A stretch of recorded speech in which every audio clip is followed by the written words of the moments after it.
Om Shanti. Vegetarians എന്ന് നമ്മൾ കേട്ടിട്ടുണ്ട്. ഇപ്പോൾ പുതിയൊരു ശബ്ദം ഫ്രൂട്ടേറിയൻ. ഫ്രൂട്ട്സുകൾ മാത്രം കഴിക്കുക, അതിലൂടെ എനർജറ്റിക്കായി ആരോഗ്യത്തോടെ ഇരിക്കുക. പൊതുവേ ഡോക്ടേഴ്സിൻ്റെ അടുത്ത് പോകുമ്പോഴും നമ്മളോട് പറയാറില്ലേ, ഫ്രൂട്ട്സും വെജിറ്റബിൾസും ധാരാളം കഴിക്കൂ. പഴങ്ങൾ കഴിക്കുമ്പോൾ പഴങ്ങൾ ഒന്ന് വേഗം ദഹിക്കും, രണ്ടാമത് നമുക്ക് ശരീരത്തിന് വേണ്ടുന്ന ധാരാളം വിറ്റാമിൻസ് നമുക്ക് ലഭിക്കും. അതിലൂടെ എനർജറ്റിക്കുമായിരിക്കും നമ്മൾ ഫുൾ ഡേ. ബോഡി വെയിറ്റും കൂടില്ല. അതുകൊണ്ട് പഴങ്ങൾ കൂടുതൽ കഴിക്കുന്നതിലൂടെ നല്ല ആരോഗ്യത്തോടെ ഇരിക്കാൻ നമുക്ക് കഴിയുമെന്ന് പറയാറുണ്ടല്ലോ. അതേപോലെ ഭഗവാൻ ഇന്ന് ഭഗവാന്റെ മഹാവാക്യത്തിൽ പറയുകയുണ്ടായി, മക്കളെ, നിങ്ങൾ പ്രത്യക്ഷ ഫലം കഴിക്കുന്നവരായി മാറും. കർമ്മവും കർമ്മഫലങ്ങളുമാണ് പഴമായി തീരുന്നത് ജീവിതത്തിൽ. അത് നല്ല പഴം അല്ലെങ്കിൽ കെട്ട പഴമാകുന്നത് ശ്രേഷ്ഠകർമ്മവും അല്ലെങ്കിൽ വികർമ്മവും അതിനനുസരിച്ചിരിക്കും. മനസ്സുകൊണ്ട്, വാക്കുകൊണ്ട്, പ്രവൃത്തി കൊണ്ട് രാവിലെ മുതൽ എത്രത്തോളം നമ്മുടെ ജീവിതമാകുന്ന കർമ്മക്ഷേത്രത്തിൽ നമ്മൾ ശ്രേഷ്ഠ കർമ്മത്തിൻ്റെ വിത്ത് വിതയ്ക്കുന്നു. ഭഗവാൻ പറയണേ, പ്രത്യക്ഷ ഫലം പഴമായി നമുക്ക് കിട്ടുന്നതാണ് സുഖം, ശാന്തി, സന്തോഷം, ശക്തി. ഈ പോസിറ്റീവ് ഫീലിങ്സിലൂടെയാണ് നമുക്ക് എനർജറ്റിക് ആയിരിക്കാൻ പറ്റുന്നത്. അതുകൊണ്ട് ഭഗവാൻ പറയാണ്, ആരോഗ്യത്തോടെ ഇരിക്കണോ, സുഖമായിരിക്കണോ എങ്കിൽ പ്രത്യക്ഷ ഫലം കിട്ടുന്ന ഉടനുടൻ, നമ്മൾ പറയാറില്ലേ, ഇപ്പോൾ കലിയുഗത്തിൻ്റെ ഈ അന്തിമ സമയത്ത്, ഈ സമയത്തിൻ്റെ ഒരു പ്രത്യേകത എന്താണ് പറയാറില്ലേ, എല്ലാം കമ്പ്യൂട്ടർ സ്പീഡിലാണ് നടക്കുന്നത്. ശ്രേഷ്ഠ കർമ്മത്തിന് നല്ല ഫലവും സ്പീഡിൽ കിട്ടുന്നുണ്ട്.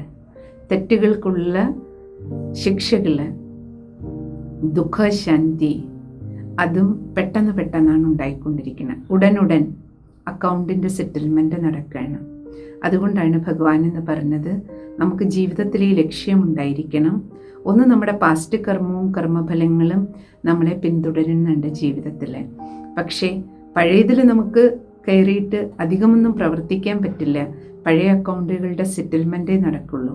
അവിടെ എത്രത്തോളം ഈശ്വരനെ നമുക്ക് ഓർമ്മിക്കാൻ കഴിയുന്നോ, പരമാത്മശക്തി, കർമ്മ അക്കൗണ്ടുകളുടെ സെറ്റിൽമെൻറ്റ് നടക്കുമ്പോൾ നമുക്കൊരു കരുത്തായി, ബലമായി തീരും, ശക്തി ഉണ്ടാകും എല്ലാം തരണം ചെയ്യാൻ. പക്ഷേ പ്രസൻ്റ് എന്ന് പറയുന്നത്, പാസ്റ്റിൽ നമുക്ക് അധികം ഇടപെടാൻ പറ്റില്ലെങ്കിലും പ്രസൻറ്റിൽ നമുക്ക് വളരെയധികം ചെയ്യാൻ പറ്റും.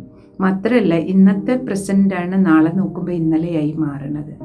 അതുകൊണ്ട് പ്രസൻറ്റിൽ നമുക്ക് പ്രത്യക്ഷ ഫലം, ഞാൻ എന്ത് ചെയ്യുന്നു അതിനൊരു ഫലമുണ്ട്, പ്ലസ് ആണെങ്കിലും മൈനസ് ആണെങ്കിലും.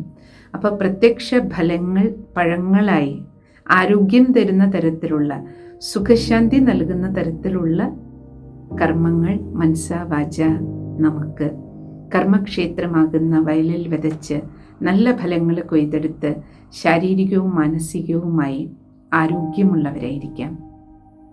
ഈ ശ്രേഷ്ഠ കർമ്മത്തിൻ്റെ ഫലമാണ് നമ്മുടെ വെയിറ്റ് കുറയ്ക്കുന്നത്. ലൈറ്റായിരിക്കാൻ, ലൈറ്റ് വെയ്റ്റ്, മനസ്സ് ഭാരരഹിതമായിരിക്കാൻ സഹായിക്കുന്നതും ശ്രേഷ്ഠ കർമ്മങ്ങളാണ്. അതുകൊണ്ട് ഇന്നു മുതൽ നമുക്ക് സങ്കല്പമെടുക്കാം, രാവിലെ ഉണരുന്നത് മുതൽ എൻ്റെ ഓരോ ചിന്തകളും ഞാൻ ചിന്തിച്ചിട്ടേ ചിന്തിക്കുകയുള്ളൂ. ഞാൻ ഉപയോഗിക്കുന്ന ഓരോ വാക്കുകളും എൻ്റെ സംസാരത്തിലൂടെ മറ്റുള്ളവർക്ക് സുഖം കൊടുക്കുന്ന, സമാധാനം കൊടുക്കുന്ന, ശക്തി കൊടുക്കുന്ന തരത്തിലുള്ള വാക്കുകളെ ഉപയോഗിക്കൂ. രാവിലെ മുതൽ സർവകർമ്മേന്ദ്രിയങ്ങളിലൂടെയും ചെയ്യുന്ന ഓരോ കർമ്മങ്ങളും എനിക്കും മറ്റുള്ളവർക്കും സുഖവും സന്തോഷവും സമാധാനവും നൽകുന്നത്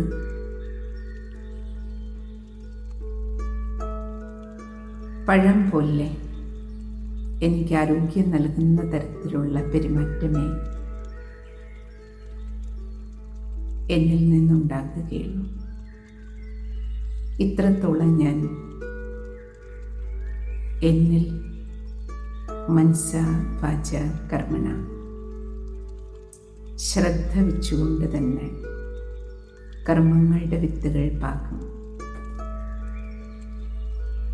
അങ്ങനെ മുഴുവൻ ദിവസവും മനസ്സുകൊണ്ട് ഭാരരഹിതമായും സന്തോഷത്തോടെയും സമാധാനത്തോടെയും ഇരിക്കുന്ന തരത്തിലുള്ള പഴങ്ങളാകുന്ന കർമ്മഫലം ലഭിക്കുന്ന തരത്തിലുള്ള കർമ്മങ്ങളെ ചെയ്യും.